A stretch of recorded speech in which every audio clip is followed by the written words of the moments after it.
minha exposição chama-se Martin Luther, ou Martinho Lutero,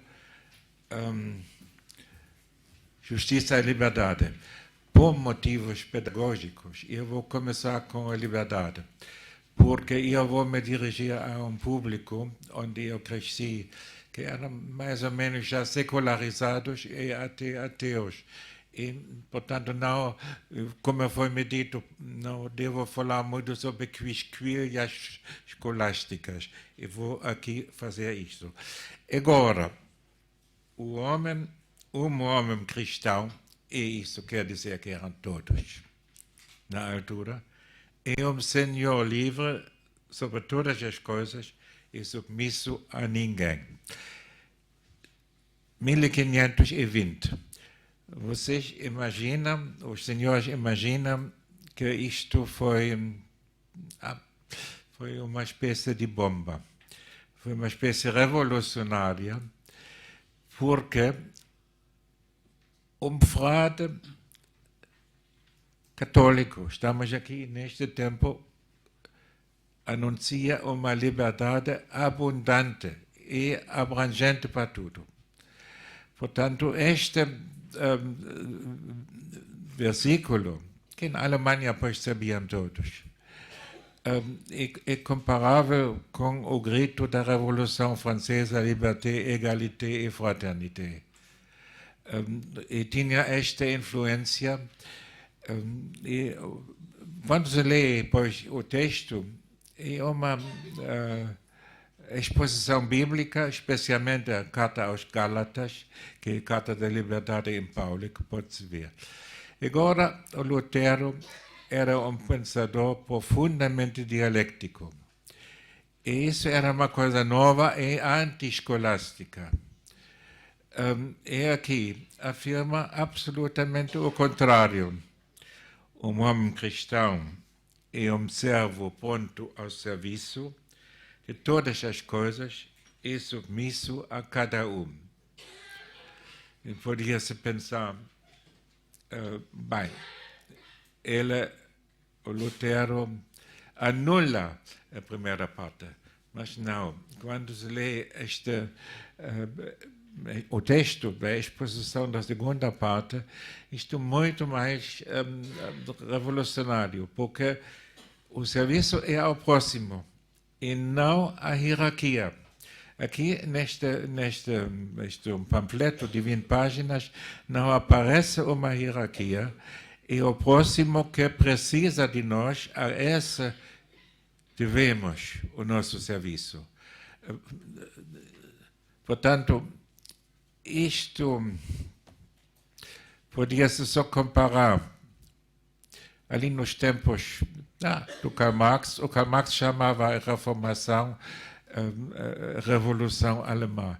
E isto também era revolucionária, porque aqui não há classes ou estratos sociais. Claro, isto pois foi válido na Igreja e tinha as suas consequências.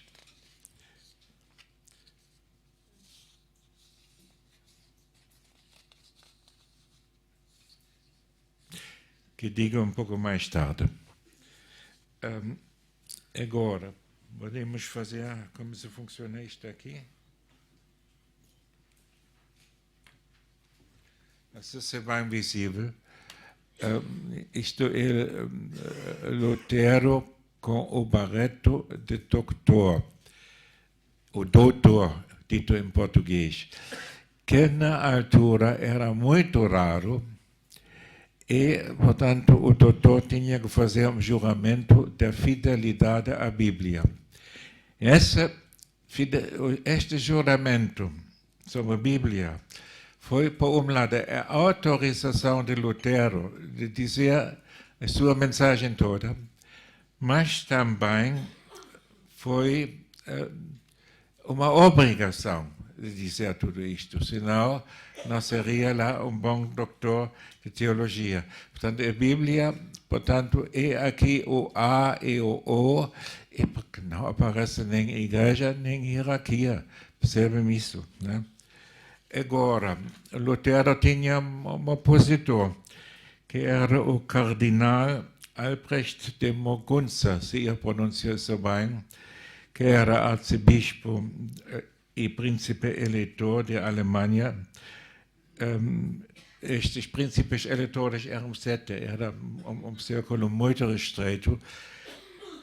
Portanto, ele tinha uma dupla autoridade, uma vez pela Igreja e uma vez pelo Sagrado Reino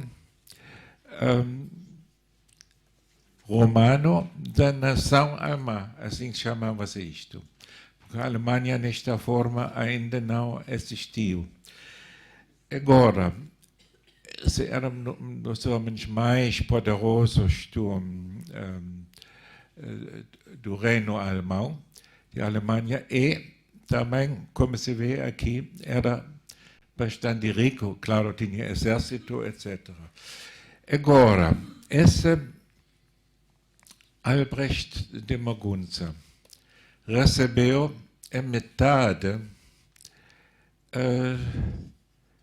da, como se chama isso em português, um segundo.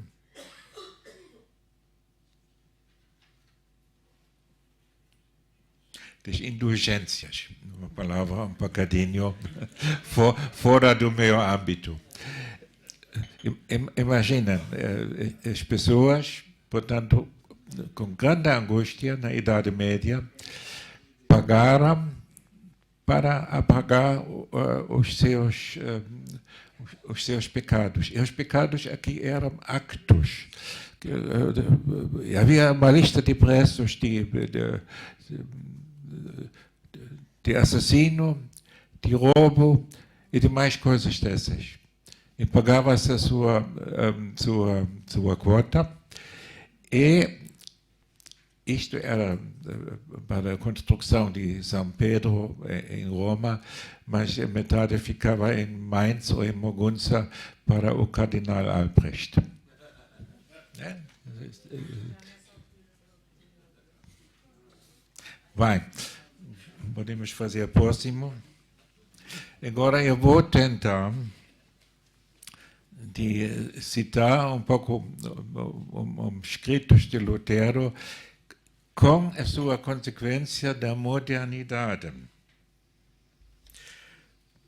Portanto, 30 de outubro de 1517, a fixação das 95 teses. Ninguém se torna um homem justo face a Deus pelas indulgências. E essas teses foram reimpressos em toda a Alemanha e praticamente em 1 ou 2 anos todos os intelectuais e a partir daí todos os outros também perceberam isso. E o que se perceberam? Eu digo isso agora com um passo português. Não pagamos. Vocês conhecem ainda o slogan. Não precisamos pagar para a nossa salvação da alma. Era assim. E, em massa as pessoas aderiram a essa doutrina. Bom, é uma libertação do pagamento pelos pecados. E temos aqui o aspecto da libertação. Agora vamos para 1520. Entre estes 3 anos havia um processo de Lutero. E Lutero já era muito posto em questão quando publica 3 escritos reformadores. A nobreza cristã da nação alemã para uma melhoria do Estado cristão. O Estado não é o Estado com E grande, não é política, é a situação. É o Estado moral. Deve ter muita corrupção na altura, como vocês imaginam. E aqui surge uma coisa muitíssimo importante. Lutero, esse livro é uma espécie de, quase diria, de policial. É bastante grande, tem 100 páginas, e Lutero fala sobre muitos aspectos políticos e fala também sobre a reforma da universidade. E fala sobre Jan Hus, o reformador do povo tcheco, que foi lá banido e queimado pelo concílio de Constanz 1415, contra a promessa que tinha lhe dado uma passagem livre.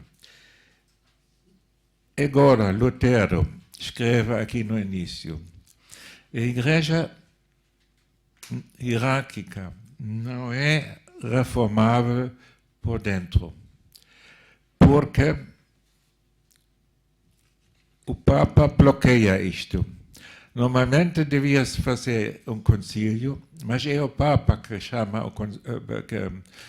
convoca o concílio, mas o Papa não convoca concílio nenhum porque tinha muito receio das consequências de um concílio.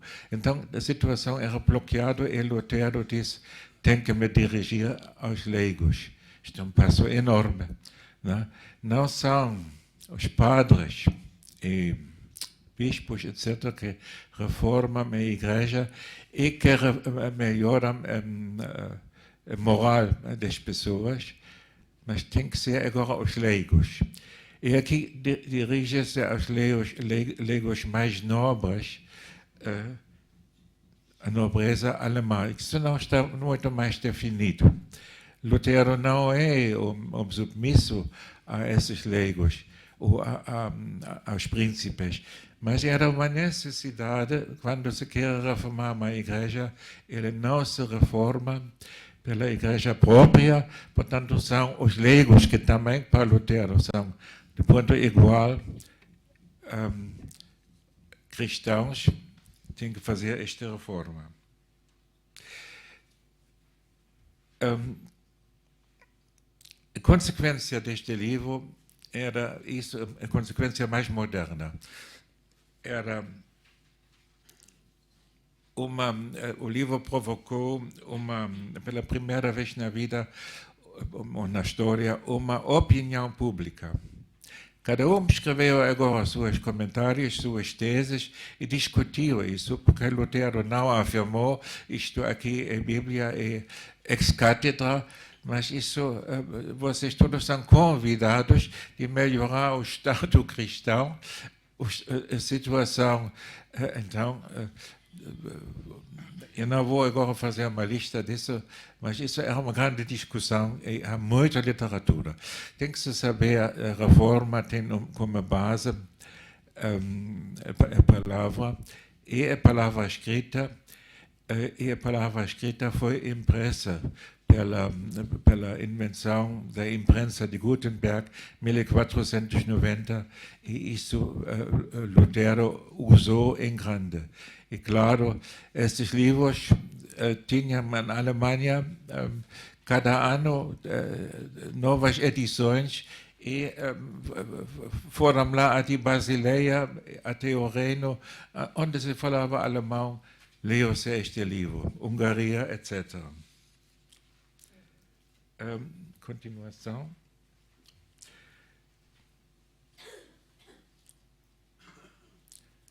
Em 1522, eu saltei aqui a dieta de Worms, onde fizeram um processo a Lutero para, como se chama isso, heresia.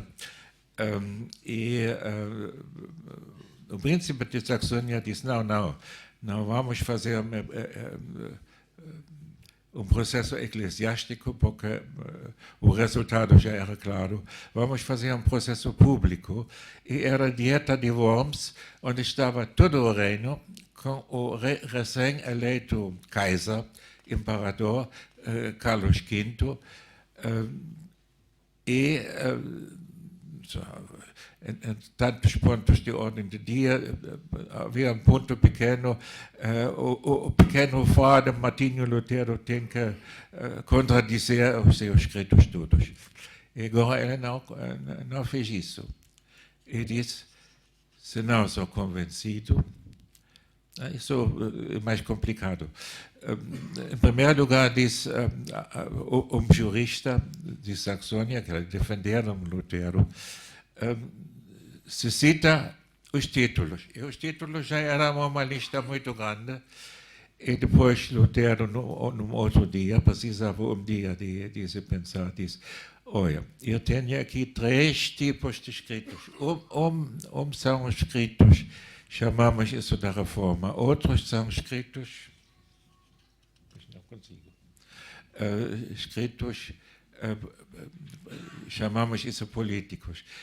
E não vou contradizer-me se não for convencido por argumentos da escritura ou da razão. Segunda parte, fé e teologia, a partir da experiência. Como Lutero, como a reforma surge ali do nada. Numa carta a Melanchthon, em 1518, Lutero subscreve-se. O irmãozinho, isso foi o título católico que disseram, Martinus Eleutherius. Eleutherius quer dizer grego o livre. E vamos já ver onde está esta liberdade.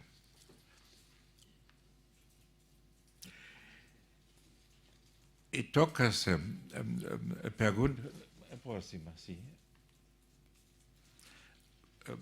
Como o frade, como Lutero torna-se teólogo católico e depois como se torna anos mais tarde teólogo evangélico, já sendo professor de teologia. Isto é uma crise e mudança de mundo. Do mundo da Idade Média para a modernidade concentra-se na vivência de um único homem inteligente e muitíssimo sensível e angustiado pela sua própria justiça. Descreve a sua experiência 10 anos mais tarde com estas palavras, que são da Bíblia, do Antigo Testamento. O Senhor mata e vivifica, conduz ao inferno e liberta dele. Samuel. Portanto, próximo, por favor, experiência de Torre. Temos uma antropologia medieval, o tema é a antropologia medieval, que era a base de toda moral e direito. A consciência de ser justo e injusto. E acho que em Portugal se compreende isso muito bem. Falamos de culpa dia sim, dia não. Isso fez-se para os votos monásticos, vocês sabem, isso pobreza, abstinência, obediência. E esta forma fracassou em Lutero num longo processo. Lutero chama isso salvação pelas obras e depois, pela carta aos Romanos, diz isto, pois chama-se salvação pela fé. Agora, se tenho ainda 5 minutos. Tinha há pouco 5 minutos, agora 2 minutos. Eu gostava de ler um texto de Lutero. Faça favor.